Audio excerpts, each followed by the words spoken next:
and welcome to Craig's Gun Channel. In today's video, we're going to do the first in a series. It's called Random Shots. We're just going to talk about just kind of whatever pops into mind. We have some idea of topics that we'll probably lead off with, and then who knows where the conversation's going to go. One thing I would ask any of our viewers, if you have any topics you want us to kind of just talk about and discuss, feel free to shoot them over to us, and we'll try to take that into account. And we want this show to be for you as much as it is for us. So we'll go ahead and get going. I think Evan had something you wanted to start off with. So I was scrolling down through the news, and this is the epitome of how I perceive the left's constant battle to ban guns and assault on the Second Amendment. So this is taken off a Second Amendment Daily News, but it caught my eye, and It's like, I wouldn't put this past the left of today. Will the left ban high heights, or height in general? Newly released study shows that falling kills 126 times the amount of guns killing people in America. Now that's the whole scope. That's suicide, that's murder, that's accidental. That's all firearm. All firearm related deaths. 126 times people die from falling from whatever the height is that people can die from. Okay. Me being an old fart, probably wouldn't take much. 15, 20 feet, I'm dead. Getting out of bed. But, so, left, if we're looking at statistics and science, are you going to ban heights? Or are you a fraud? It just struck me as something that there are a multitude of examples of pools kill more people than guns. Rottweilers, probably, I don't know. I don't have the stats in front of me, but there is a multitude of examples of things that somehow get overlooked by the left as killers, but the scary guns. It absolutely does. The reality of the situation, the world we live in is a dangerous place. You can get, honestly, I kind of made the joke a moment ago, you can get up out of bed and trip and fall and, break your neck, and that's it. Right. So what, are we gonna ban walls, shag carpets, or beds that are beds more than higher 12 than inches off the, where do you stop, and why are you ignoring something that is killing 126 times more than your obviously your focus, your desire to ban guns because they're scary? You hit the nail on the head. It's because they don't like guns. That's right. That they just chase after it. I mean, look at Illinois, perfect example. Illinois, week in, week out, weekends, every weekend, there's gang violence that goes on in Chicago. There's murders every single weekend. We're not talking just, the occasional one. It's multiple homicides. Yeah. And they just totally ignore that. But 6 months ago, you have the shooting in the Highland Park area, and now we got to ban assault weapons. And so far to the point that they just passed in their Senate a resolution to ban assault weapons, AR platforms, high-capacity magazines. It still has to go to the House, to get voted on there. It's Illinois. It probably will pass. And they wanted to do this in such a hurry that what they did was, a couple years ago, they started drafting this law about regulating slides. You mentioned the heights, it's not necessarily the height of the slide, but it's all kinds of questions about, when is a slide just like a playground toy, or when is it a part of an amusement park? So there's bits in the law, how they were legislating it, did someone charge admission, whatever. So there's all this stuff that they put into it, really important stuff that the Illinois legislature is doing there, I might add. What is the definition of is? Yeah, well, exactly. So what they did is they've been working on this for 2 years. In my honest opinion, they came up with a silly law that they could debate and they put on the shelf to use for just something like this. What they did is they inserted a huge chunk of text for the gun ban, inserted it into that law, because that law's already passed. Their state law requires a certain amount of readings and things like that before something can move forward. This had already went all past that. So now they could just insert this language, do a floor vote, over to the House. And it's passed. Throw it over to the House. Now throw it over to the House. Which is pretty much, like you said, done deal. It's pretty much a done deal. If it doesn't pass there, I'll kind of be stunned. But that just goes to show the lengths that they will go to try to ban something. And it's only when it hits the soccer mom.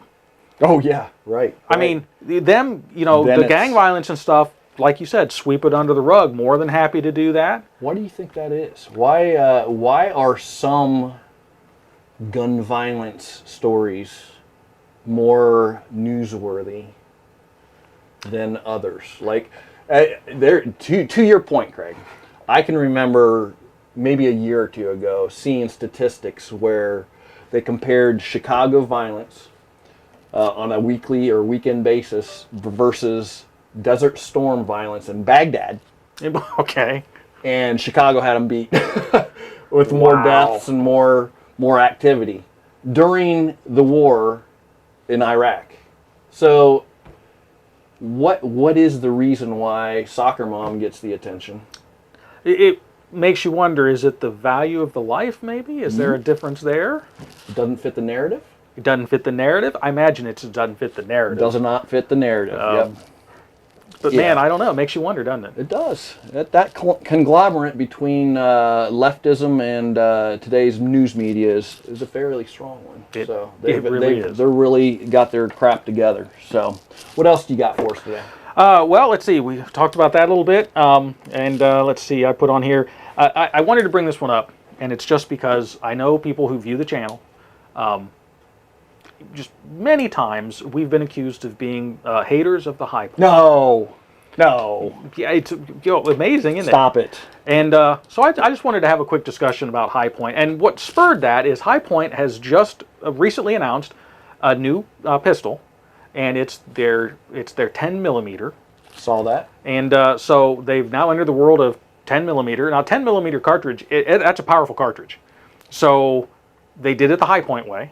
The slide's just bigger and heavier to counteract that energy. I like it. And so I just wanted to kind of discuss just high points in general, because people have this misconception I'll put out there that we don't like high points, that we're always slamming on high points, and that really isn't the truth.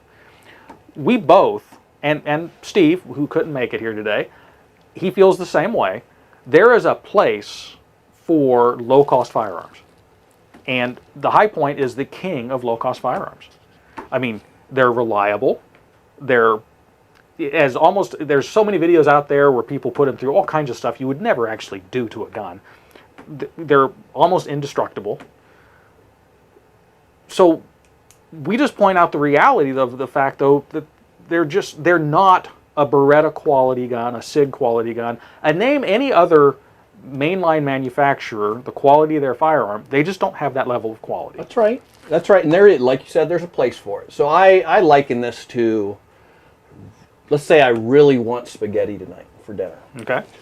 And I have a Dollar General right down the street from me that I can go get Dollar General spaghetti sauce. It does what it needs to do. It tastes like metal, probably a little bit, but it's still spaghetti sauce. Or I can go 15 more minutes into town where there's a Kroger and get the upper end. What's an upper end? Ragu or some Prego, Ragu. Prego. And pay $1.50 more for the can, and it doesn't taste like metal, and I like it a ton more. I'm still getting spaghetti with spaghetti sauce. It serves a purpose, but when it only costs a little bit more and I get better performance, I get better features, such as one of the things that bothers me about High Point is their mag size. That's probably the biggest issue I have. It's if I'm going to buy a gun, regardless, and I look at High Point and I have a 9 capacity. It depends on the particular one, but yeah, Let's usually talk around about 9. The 9 millimeter. So let's say 9, and I have even a Taurus 9 millimeter right next to it that has a 13+1 or a 17+1 option for $60 more. Is that fair? Yeah, that's fair.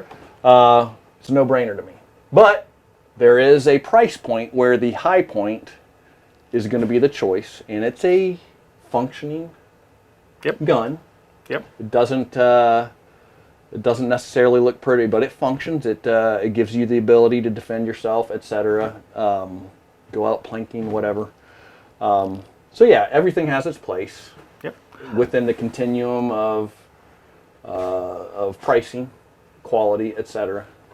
Yeah, I would agree with all those points. High points, they're a great, especially if you're someone you're just getting into shooting and you're not even sure if you're going to like it. Right. Yeah. Yeah. Now here comes, that's a double-edged sword though, so I'll get to both sides of that. You're not sure you're going to like it, so you just want to buy something as cheap as possible just to see. High points are great for that. They function. Generally speaking, they're reliable. Now, because they're a lower tier firearm, you will have more just weird issues with them. There's always the people that say, well, you have to put 500 rounds through it to break it in, and you have to, buff it and fluff it and all this kind of stuff. Well, quite honestly, if you have to put 500 rounds through a firearm to break it in, you've now taken a firearm that's cheap and made it really expensive. Because 500 rounds of ammo costs a lot. Do the math. But all that aside, it allows someone to get into the shooting sports very inexpensively. Right. Now, the flip side of the coin is if you're someone you've never been shooting before, you buy a high point to try it out because it's your first firearm. The finesse of a high point, it's kind of like using the solution. The high point solution is a hammer. It functions. It's great, but it functions in one specific way. It's not refined. It's a blowback operated, which means you feel more of the recoil. They're heavy. I mean, there's a lot of things that people might shoot it and go, man, I don't like this shooting thing. And it might be because their first gun they picked up was a high point. That's a good point, yeah. Now, with all that being said, the best solution is if you're someone who hasn't shot before and you want to see if you like it, find someone that you know that is into shooting and have them take you out. And 5 or 6 different. 5 or 6, try a couple different guns and find one that you like. Don't make the mistake of just buying one gun and making a decision about a whole This is sport. not for me based off of an entry level. And I have an analogy to that. I decided I was going to take up golf. Yeah, shocker, right? I don't golf anymore, by the way. But I went to, I can't remember, I think it was JCPenney, and they had a whole golf outfit. The bag, balls, clubs, everything except a putter. I found that weird. But it was a full set of clubs. So I had irons and woods, everything. It was like $80. And would you imagine that golf outfit sucked? And I was convinced that I was a terrible golfer, mostly because of those hilarious. Clubs. So I was out golfing with some friends. I tried one of theirs. I had a driver, and instantly my skills improved immensely. And it was just because of the club. Same type of thing. Sometimes the tool is important. Now, if all you're wanting to get out of it is you just want to go spend a day out in the sun, hammering a ball around, that $80 set of clubs would have been fine. Just like a high point would be fine. You just want to go out and plink it and stuff like that. Or you just need a gun for self-defense because something went bump in the night in your neighborhood and now you're scared, but you're not really into guns. You just want something just in case. High points are perfect for that. Agreed. Because you might buy it, put it in a shelf, never touch it again. Never need to. I think that's a mistake. You should always get some experience, get some practice. But there's a purpose and a place for them. It's just the people that equate to them, they're just as good as a Beretta. They're just as good as a SIG. Those are the people we're poking at. Yes, those are the people that we're poking at. Because they're not just as good. If the high point was just as good as name any other weapon. And they're here. And they're here. How come no militaries in the world have ever adopted the high point? It costs a small fortune to equip an army. So I'd like to challenge anybody out there, if you want to research the world armies, maybe you'll find the Zimbabwe army actually bought a couple crates full of high point 9s. Yeah, it's possible. The Albanian Defense Force, they might have. Message at the bottom here and just give Craig as much crap as you can because he just fed you a line. And if anyone can prove to me that it's been taken up as a military weapon, I will buy whatever the next high point is they come out with. I'll just go buy one. Oh, all right. Well, I think we can both agree that the most important thing about what we just talked about this segment was that I would have lost a crap ton of money betting that JCPenney ever carried golf clubs. I'm pretty sure it was Penny. This has been years ago. I'm pretty sure it was Penny's. That was the most shocking thing about that whole segment. And I'm pretty sure it was also at the outlet store. Is that right? Yeah. So those of you who don't live in Central Ohio, that might not mean anything. There used to be this huge outlet store for pennies. Everyone used to go there. It was kind of a weird shopping experience. Ladies' lingerie, golf sets, and toys. All of it. Yep. So anyway, we'll go ahead and move on from there. So we'll either get the hate mail or the support or non-support. Right. Let us know your comments either way. Bring it on. Bring it on. So, I appreciate that. We'll go ahead and move on. Speaker of the House, McCarthy. All right. So my hot take. I've seen a lot of vitriol from conservatives about McCarthy, and I'm one of you. I think he's a swamp rat.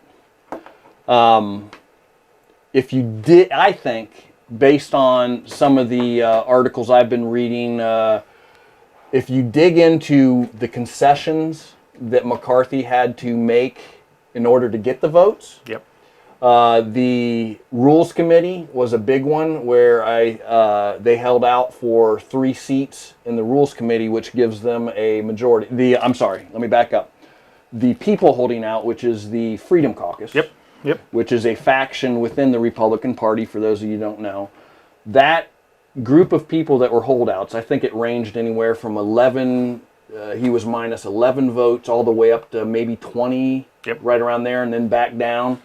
The concessions that McCarthy had to make in order to gain their votes were placement in positions in these very important House committees that are going to be making all of the stuff that even makes it to the floor, which I see that as very strategically a good thing. Yes, I would agree with that. That these placements, these holdouts, to get these placements within these committees are going to be able to control McCarthy, control the swamp rat.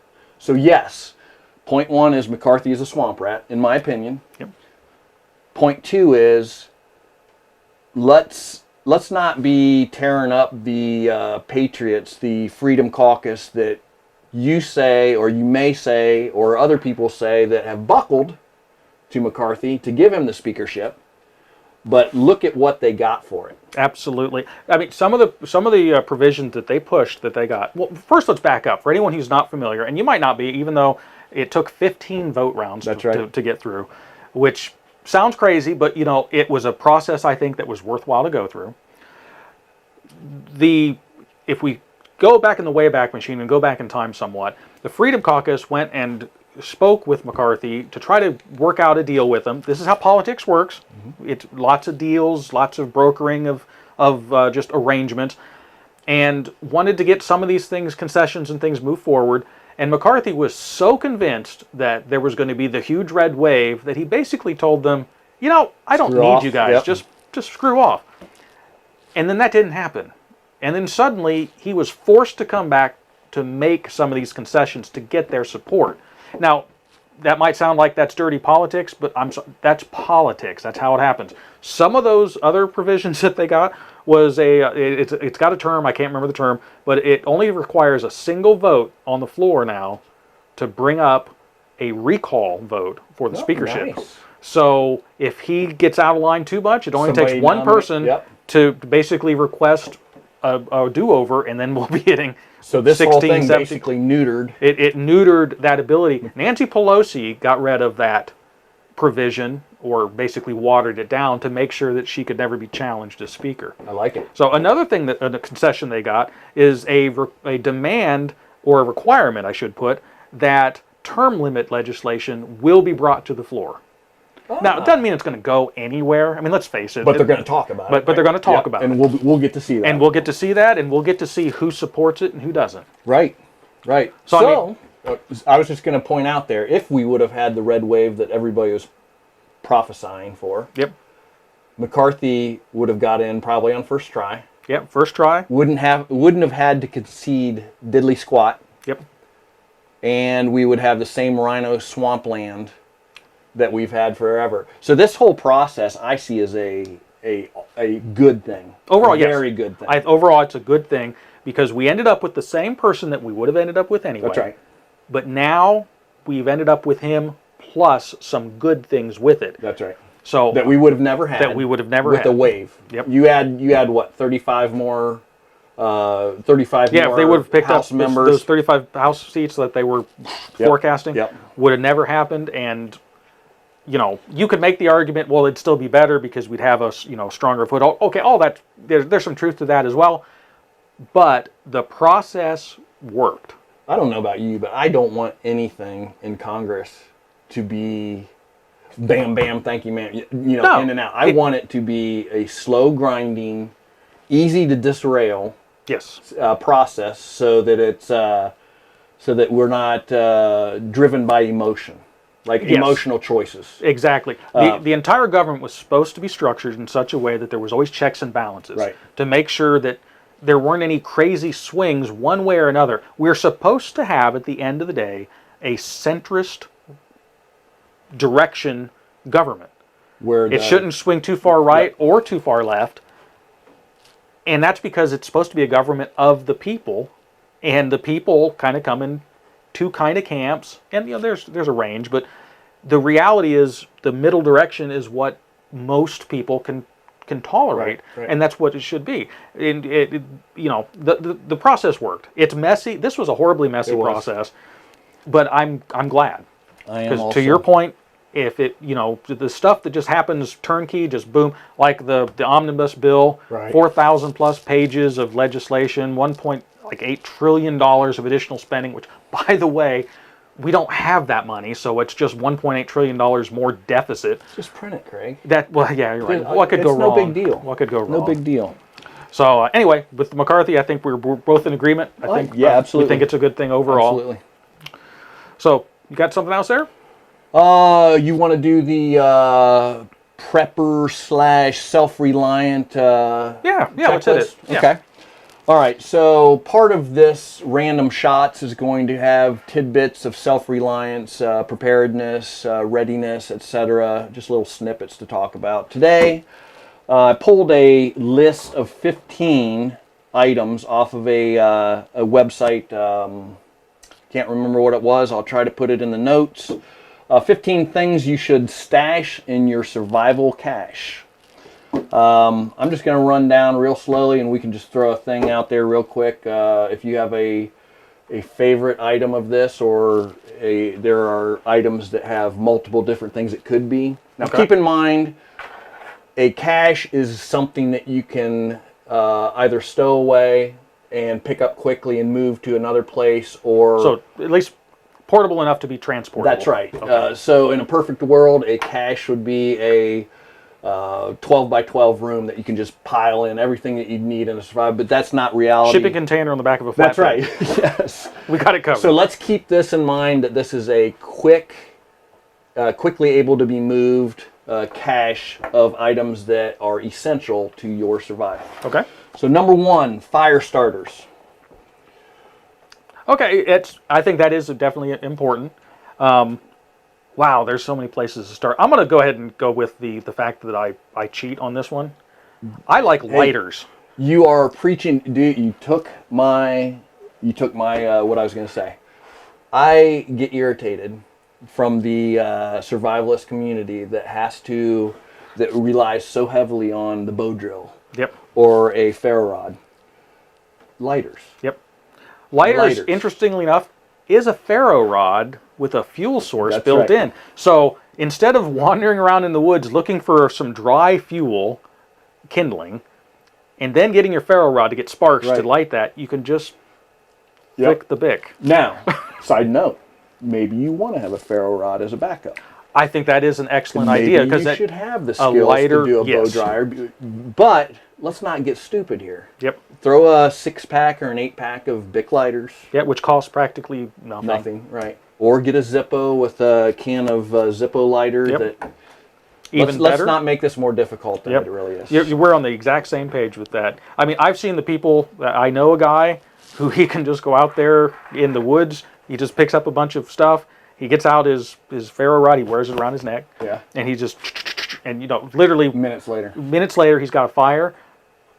As long as it didn't rain the day before. That's right. And then what? And then you're kind of stuck. Now, even with a lighter, you still need some dry fuel and stuff to light. But make life simple on yourself. I mean, theoretically speaking, if you're in prepper land, because the real SHTF has happened. Real place. Well, wouldn't it be nice to be able to just flick a button and have fire as opposed to sitting there and actually work? Yeah, right. And then what if you build your fire and drop your ferro rod. There's a show called Alone. Have you ever I seen just that? watched that episode. The dude, it rolled into his fire and he didn't gone. Yeah, didn't realize it. Then suddenly he was without means of making That's a right. fire. That's right. So yeah, I like lighters. So Good one. what's second? Number 2, flashlights with batteries. I think that one. I tell you what I'm a fan of, Craig, is instead of the flashlight, especially for the survival cache, is headlamps. Headlamps are good, yeah. I'm thinking probabilities here that you're going to have hands full. You're going to be maybe if it's in the middle of the night extraction, you're going to have your hands full. You're going to have other things. I don't want to be carrying a flashlight where that can be actually carrying something else, a firearm, etc. Right? Yep. I Prop would, it on yep. your head. I like that idea. Another thing that I always look at when we talk about this, whenever people say flashlight with this kind of stuff, they always immediately go to like a stream light or Right. or some type of $189. Yeah, $189. 5,000 watts of illumination, all this kind of stuff.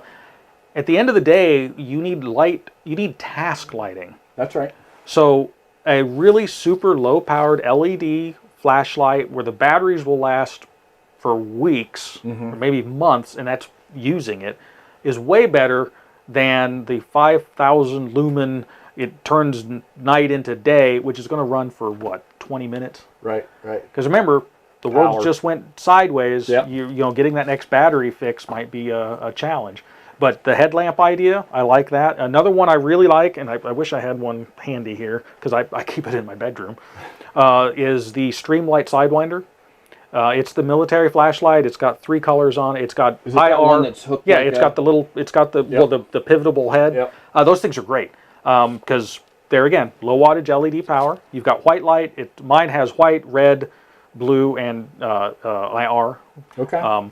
And it's low. It's task lighting, so you can just see what you're doing because really Right. that's all you need. And there again, it's not so bright that it illuminates the entire countryside because it's not intended to. But the white light on it can still be fairly powerful. You can see 50, 60, 70 feet at night. It will light it up a little bit. You're not going to be able to like read a newspaper at 50 feet or Right, anything right. with it, but you'll be able to see there's a Not with newspaper my there. So. All right, Okay. good stuff there. If you have anything you want to add, please put it in the comments below. I'm sure we missed something. Med supplies, first aid kit. I think this we can kind of go through very quickly. No brainer, right? Yeah. Should be. Maybe past the first aid kit quality where you have some upper things like an IFAC kit that will have some higher end bandages, gauze, tapes. Not just your Band-Aid and ointment kits. I would agree with that. When I see first aid kits and things like this, because I live in the shooting world, I immediately think of 2 things. One, you've got your boo-boo kit, which is what most people call the first aid kit. That's your Band-Aids, some antiseptic swabs, things like that.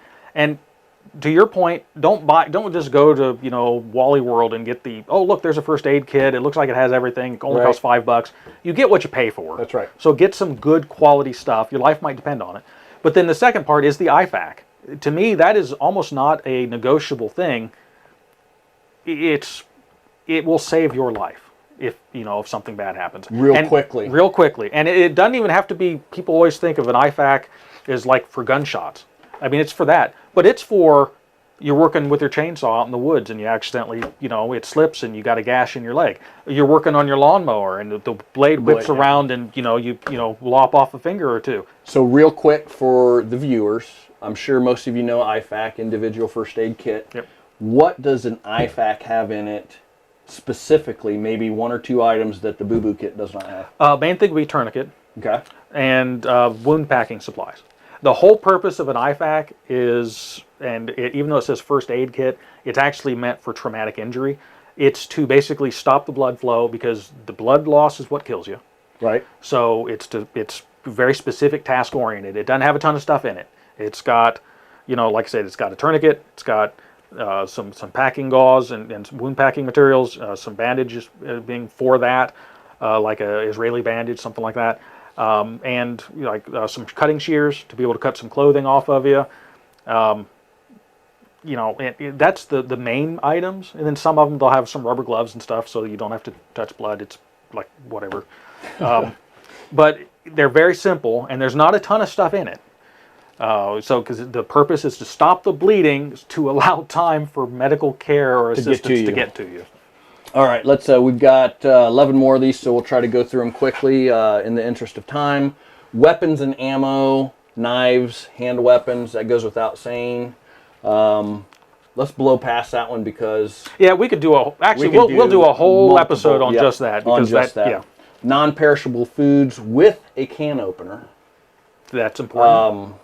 So, non-perishable foods come in a multitude of shapes and sizes and whatever it is. You've got the 20-year freeze-dried products. You've got canned food on both sides of the spectrum of non-perishable.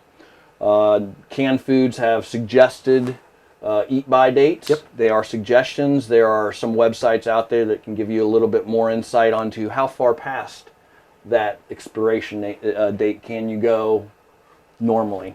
Again, let's not get too far into that one, right? Non-perishable food is a no-brainer for your survival cache. What do you think about water filters? Is that important? I'm kind of torn with this. I think it is important. I'm surprised. Okay. It's important because the water filters have gotten so commonplace, and they're so small and efficient now. There's no reason not to have one. Okay. Because I see it's the size of literally. Sawyer. Yeah, Yeah, a little Sawyer yep. kit, something like that. 10,000 gallons. Yeah. Is that right? Yeah, something like Sawyer, that. So I mean, there's no reason not to. Now, flip side of the coin, I've been kind of involved with this stuff longer than most filters have been around. So learn how to prepare and get safe drinking water without the need of a filter is also good to have. Knowledge weighs nothing. And remember, ounces are pounds, Remember what he just said at at the end of this segment. Remember what he just said, knowledge is everything. We'll get back to that. Craig, communication devices in your survival cache. I think communication devices are important. The Baofeng UV5R, they're cheap.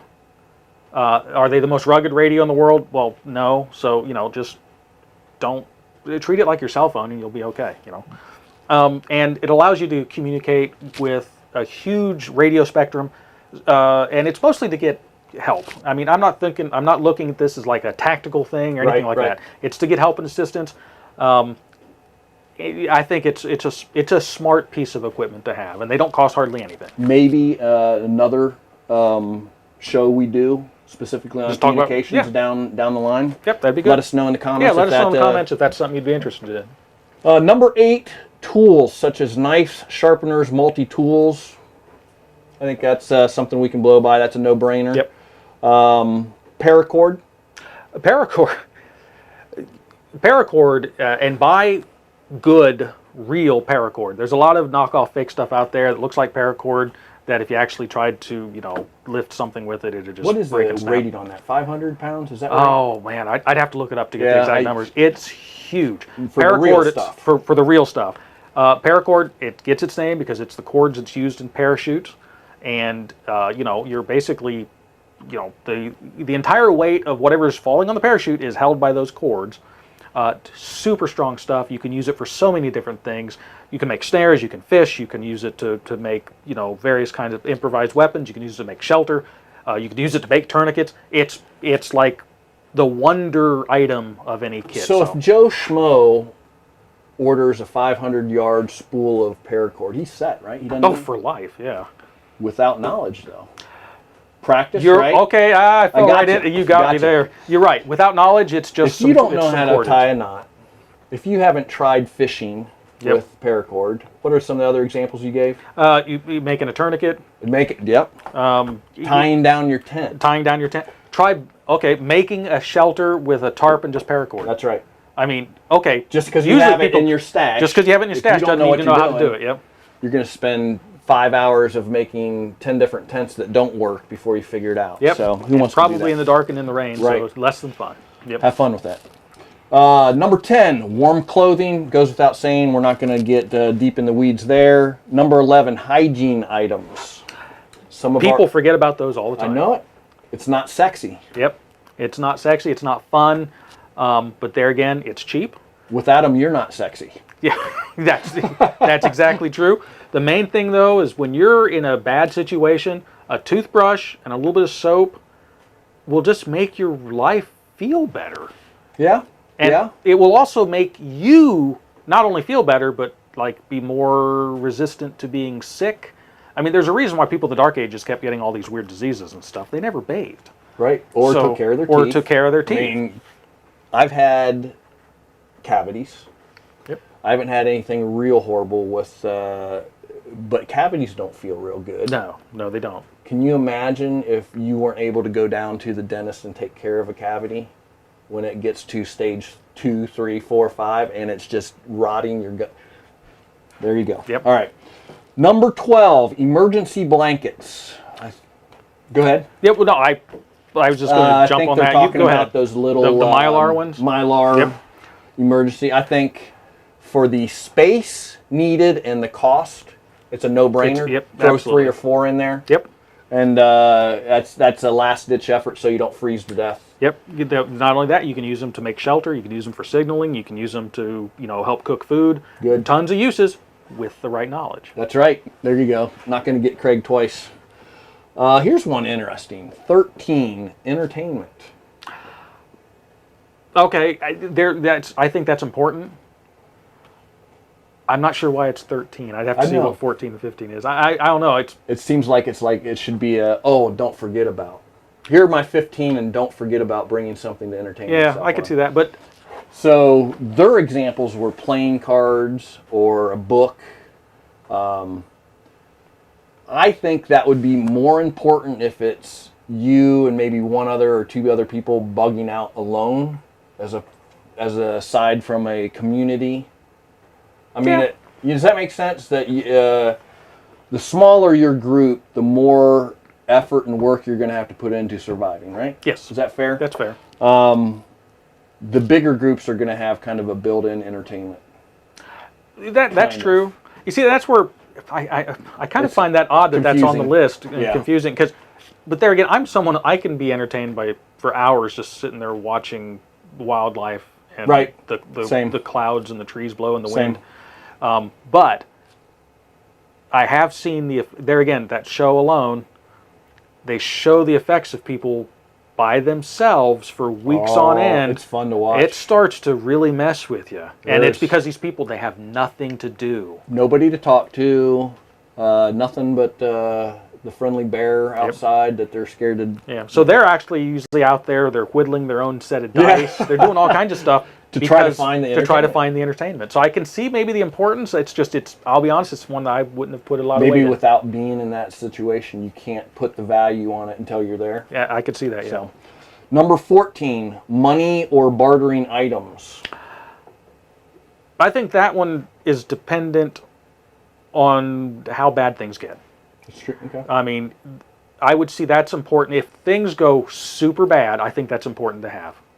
Now, what's that? Was it money or barter items? Money/barter items. If things go, here's my thoughts on it. If things go really bad, that you have to be doing, that you have to have that, I think money is going to be useless. Obsolete. Yep. I mean, so bartering items. Throw me 5. Alcohol. Good one. Gold and silver. The caveat with that, though, is they weigh a lot. And they're bulk. Honestly, anything that's in this list above it, duplicates of that, because the people are going to want those same items. What would you pay for a roll of toilet paper if you had none, and there was no place to get them? Yeah, what would you pay? Yeah, we saw kind of what happened with that. People were like hoarding that stuff as if it were gold and silver. So I'd like to throw in their ammo too. Ammo's always going to be a monetary item. Yes, it will always be. That's where like a .22 long rifle comes in handy. Light, cheap, effective. Good. Number 15, last one, maps and a compass. Okay, go ahead. No, go ahead. No, I'm waiting for the word. A compass is useless without the knowledge. There you go. And a map also, people think you can just open up a map and, and you can just... It'll help you, and it will, but first you have to know where you're at. Orientation. You have to know you have to be able to get your orientation to find out where you're at on the map. Otherwise, A map is useless because if you don't know your starting point, all you'll know is your end point. Well, what good does that do you? Well, And a compass, everyone says, oh, it points north. Yeah, go and try to use one. Right. And to use it to navigate with, there's a lot more to it than just seeing where north's at. Practice, gain the knowledge. I think a lot, bulk of these 15 items come with that caveat. Yes. Of knowledge. You got to have the knowledge. Yep. Good. What do you think of the list? Overall, I like it. I think it's a pretty good list. Interesting. It's interesting. The main thing is it's knowledge. I mean, so here's the asterisk at the bottom of this segment. Even though you check mark all these off your survival cache, there's no guarantee without training and knowledge. And there's no guarantee anyways, right? There's no guarantee anyways. But you have a much better chance. Yes. If all you have is this stuff, you've increased your odds of survival, I would say, by a factor. Yes. Not just a little bit, but by a lot. But having the knowledge to use the stuff effectively, then you're talking a geometric factor. It's just a huge game saver. Now, with that being said, if you have all the knowledge to use all this stuff, you could get by without any of this stuff. Ah, yeah. I mean, there's the people that, our armed forces, that the people that really go bump in the night, they know all of this stuff. You can drop them just about anywhere with nothing, and they'll be able to survive. Yep. You can drop your average person with all of this, and they won't have a chance. So, knowledge. Good point. Great point. That's all I got for the 15 things. Where do you want to go from here? Let's go to the Texas Houston robbery with the fake gun. What an idiot. Yeah. What? I mean, I read this, and this is kind of a reoccurring news story. Yep. When it says gunman in Texas, I don't need to know anything else. Yeah. Where do you think that's going to end up? Oh, jeez. All right, go ahead. What's the story? Well, okay, basically this guy went in, he robbed, it was a small little restaurant, he went in and was robbing him with, it was an armed robbery. Turns out it was a fake gun, but if you watch the video, and I'll see if we can get a link to it and maybe throw a little bit on there. I'm not sure how you get all kinds of weird stuff with, pirating videos, but essentially at the end of the day, it was a strong arm robbery. This guy went in, and lo and behold, there was a concealed carry person in there, or 2 or 5 or 2 or 5. There was at least one that acted, right, and he ended the threat. And now there's going to be all kinds of people. They're going to be all up in arms because here's the reality of the situation: the concealed carry person did shoot the robber in the back. So it's going to take teams of lawyers to hash out whether this could be problematic his because life was in danger, right, etc. But in Texas, the law reads that if you feel that you or someone else's life is an imminent threat, you are allowed to act. While this guy his back was turned to this one person, he was still facing and pointing the gun at other patrons in the restaurant. So there was still a real risk of imminent threat. And for all of you people that are going to suddenly jump in the comments, and please feel free to do so. I'll still, we appreciate the comments regardless. That feel, oh, well, that shouldn't have happened because it was a fake gun. No one deserves to get shot. Let me tell you something. Here, tell you what, we'll flash up a fake gun and a real gun real quick. Yeah, we'll do that real quick. You tell me which ones are real. Yeah, and here comes the thing. When something's flashed at you, because let me tell you, a lot of these fake guns that are out there, the airsoft guns, and this isn't an indictment on those because I think they're great. They're good for training and all that kinds of stuff. I don't have a problem to rob a freaking. But right, if you use one to rob a place, why? Use a real gun because you're not going to. It's not the repercussions to you are not going to be any less. All you're doing is you're putting yourself in a life and death situation. I just got a text from our lawyer said that you're going to have to recant that. Okay, I might have to. Okay, don't rob. Do not rob. Do not rob a real gun. Okay. So, but at the end of the day, fake gun or not, these people felt like their lives were in imminent danger. Otherwise, they wouldn't be handing over their stuff. They'd just be laughing at the guy. That's right. So, what's your thoughts? No, all in all, obviously, first thought is you idiot, like I already said. Second thought is in a civilized society, I will feel more comfortable with my neighbors all being armed, in case I'm not, in case I don't have the my attention on the bad guy at that time. That I know I have good people with guns Yep. that have my back. It's not even a close thought. It's immediate. I want my neighbors, my good people, the people around me that I know to have my back, and I have theirs. This robber, ex-robber, is found out the hard way. And Texas is literally not the state in the union that you want to test Oh, no kidding. whether you can rob a restaurant with an airsoft gun. Yeah, that's, you know. Go to Chicago. Wait, there's my lawyer again. Okay, one thing I Don't do go anywhere. I do want to add, because I was just basically, a little bit ago, I was saying, you know, these toy guns, I think they're great. And I do think that. When I was a kid, I grew up with toy guns, you know, and of course some of you might look at me and go, well, that explains a lot. But, you know, but I will go out and say this. If you have children who you don't feel are responsible enough to handle having a toy gun, I mean, I knew that I would, you know, with my toy guns, you don't go and you don't take them and go and point them at people, especially police officers, things like that. There's still a level of responsibility even with a toy, because people don't know. And it doesn't help the fact that they make actual firearms now that look just like toys. I mean, you know, the pink guns and red guns and blue guns. It used to be guns were what color? Black. Yeah, they were black or sometimes silver. Yep. The cowboy guns, silver. Yep.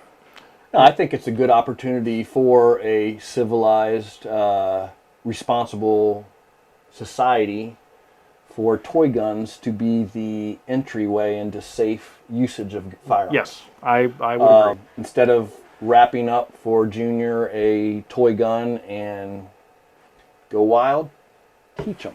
Yep. Teach them the safety. Do not point. Pretend like there's a laser constantly out of that barrel. Wherever they point it, it's mowing down whatever's. So parenting, upbringing, lax laws on lawbreakers, all these things are why these thugs feel like it's a good idea to take what's not theirs. But no, good segment. I like that. Okay. Well, let's see. What do we got here? Actually, that's kind of the main things I had. I mean, I had another one, which was just kind of just toy guns in general. We kind of talked about that a little bit already. Favorite childhood toy? Well, okay, that would still be in my case. I'd like to see what some of our viewers, their favorite childhood gun was, or what their first gun was, right? Yeah, okay. Well, we do that. Just from them. Yeah, just that'd be great. Give us some feedback. What was your first toy gun? And you know, I'd be curious to see, because I'll bet you a lot of them are the same as what ours were. Well, what was yours? My first toy gun? Yeah. Actually, oh man, I had so many. Well, my first toy gun, I don't even really quite remember it. I've already had video I've posted of it on the channel. I was probably 2. Oh, I mean, we've basically got very different stories. I can tell. yeah. Go ahead. And I already had a cowboy belt with my 6-shooter on, and you know. But the first toy gun that I really remember was my Daisy Red Ryder. Yeah. Yep. So I told you yesterday, I think, this story. I grew up in I would have never been gifted a gun for Christmas or my birthday. My parents were very anti-gun, which is, that's a different story. But anyways, I went to a second grade field trip to SeaWorld. And instead of coming back with a Shamu stuffed animal, I came back with a SeaWorld Top Gun. And I lost a couple layers of skin off my rear end when I got home, because we weren't allowed to have guns in the house, and it was a pop gun. So that was my first. And then once I got brave enough to go up against my dad's wishes and get my own gun, I did get it looked like a Beretta BB gun. I can't remember the brand of it, but I got that around 16 years old. Hid it above, there's this compartment above my bed that nobody knew was there, so I could slide it in there. Parents are at work, I'd go out and shoot it and then put it back up there. Mom, Dad, love you. If you're watching, sorry. That's actually pretty funny. You know, the most surprising thing about that story, though, the fact that SeaWorld was selling a pop gun. Yes. Of all things to have. Dude, screw Shamu. I wanted my pop gun. That's funny. So, you got any other items? No, I think that was a good kickoff show for random shots. Okay. Random shots, I like that. Yeah, and so basically we're going to try to make this a weekly show. And, you know, we'll basically any topics that you guys have, throw them out there. We'll keep coming up with other ones. Sometimes we might make the whole episode about one thing. Because a lot of these things we talked about, we could dive in and literally we could talk about some of this stuff forever. And you guys would probably be bored out of your gourd. But, you know, we'll try to break some of the stuff up. And any of the stuff we mentioned that you really want us to dig deeper on, let us know. And we'll do maybe some other video content on that. Eventually, we are, I don't know if you want to announce this yet or go not, ahead. but eventually we'd like this to be a live stream. Yep. Again, something you can give us feedback on if you'd be interested in communicating in live time, back and forth, about certain things. So that's where we're headed with this. If I spoke too soon, I apologize. No, actually, No, you didn't. That is the goal of it. We have a lot of big plans coming up for the channel over this next year. We're wanting to kick things into a little bit of a higher gear, and you know, we want to make content that you guys want to watch. So if you like what you're seeing, you know, please subscribe. If you like the video, you know, hit the like button, hit the notification bell so you get notified when we release new content. And you know, please share us. Yeah. Right? Share a clip. Like we said, Craig's vision for this is to give more quality and more quantity content. Share us with a friend that you think would enjoy what we're doing. So I'd appreciate you. Yep, very much appreciated. So we'll go ahead and wrap up there. So for the first random shots for Craig's Gun Channel, thank you for watching. And as always, until next week, stay safe. See you now.